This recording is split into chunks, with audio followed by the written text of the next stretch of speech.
राजद जैसे दल हो, सपा जैसे दल हो, कांग्रेस जैसी पार्टियां हों, जिनके लिए सेक्युलरिज्म की परिभाषा ही तुष्टीकरण की राजनीति है। एक धर्म विशेष के लोगों की वाहवाही करते रहो, उनकी गलतियों के ऊपर भी पर्दा डालते रहो, और अगर आप उनके लिए ही कुछ करेंगे तभी आप सेक्युलर हैं। अभिव्यक्ति की आजादी का मतलब कतई ये नहीं है कि आप कुछ भी कहे जाएं और उसके ऊपर लोग खामोश बैठे रहें। इस तरीके से बिना मतलब के इस विवाद की शुरुआत की गई है।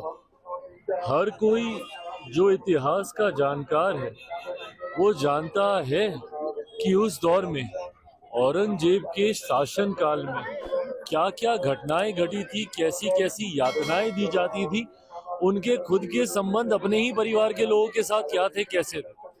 तो जो भी व्यक्ति इतिहास को जानता है वो तमाम इन घटनाओं से वाकिफ है, पर उसके बावजूद समाज में सिर्फ हिंदू मुस्लिम के आधार पर बंटवारा करने की सोच के साथ कुछ ऐसे राजनीतिक दल हैं जिन्होंने उम्र भर अपनी राजनीति में सिर्फ तुष्टीकरण करने का काम किया, और ये तुष्टीकरण की राजनीति ने ही हमारे समाज को सबसे ज्यादा नुकसान पहुंचाने का काम किया। कुछ ऐसे राजनीतिक दल हैं, राजद जैसे दल हो, सपा जैसे दल हो, कांग्रेस जैसी पार्टियां हों, जिनके लिए सेक्युलरिज्म की परिभाषा ही तुष्टीकरण की राजनीति है। एक धर्म विशेष के लोगों की वाहवाही करते रहो, उनकी गलतियों के ऊपर भी पर्दा डालते रहो, और अगर आप उनके लिए ही कुछ करेंगे तभी आप सेक्युलर हैं। अगर समाज के एक बड़े वर्ग की अगर आप इच्छाओं को या उनकी आस्था को अगर आप सम्मान देते हैं तो ये सांप्रदायिकता हो जाती है।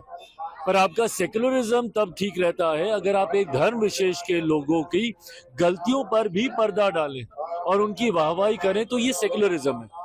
इसी सोच के साथ लंबे समय तक ये राजनीतिक दल, बिहार में राजद जैसी पार्टियां, उत्तर प्रदेश में सपा जैसी पार्टियां और केंद्र में कांग्रेस जैसी पार्टियों ने सिर्फ हिंदू मुस्लिम कर करके तुष्टीकरण की राजनीति कर करके हमारे देश, हमारे समाज, हमारे प्रदेश का सिर्फ अहित करने का काम किया। सपा नेता को जेल में डालने की बात कहा जाए, क्या सच में जेल में डाल देना चाहिए सपा नेता को औरंगजेब के समर्थन? भाई मुझे नहीं पता कि जेल में डालने का इसके लिए कोई प्रावधान है कि नहीं है, पर अभिव्यक्ति की आजादी का मतलब कतई ये नहीं है कि आप कुछ भी कहे जाएं और उसके ऊपर लोग खामोश बैठे रहें। इस तरीके की भाषा का इस्तेमाल करना है, इस तरीके के शासन काल का महिमा मंडल करना, और वो भी किसके सामने आप कर रहे हैं?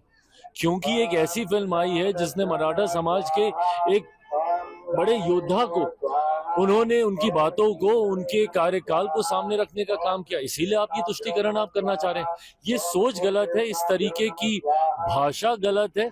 अभिव्यक्ति की आजादी में कतई इसको नहीं गिना जा सकता। आपके सहयोगी जदयू के नेता समर्थन कर रहे हैं, कुछ विरोध कर रहे हैं। भाई मुझे नहीं पता कौन समर्थन कर रहा है, नहीं कर रहा है, बट हाँ मैं इतना मैं जरूर जानता हूँ कि जो भी पढ़ा लिखा व्यक्ति है, जो इतिहास को जानता हो, जो जानता हो कि किस कार्यकाल में क्या किया गया, टूटी फूटे इतिहास को मरोड़ परोड़ के परोसने वाले इतिहास को नहीं, जो सही इतिहास को जान रहा है वो कतई इसका समर्थन नहीं करेगा।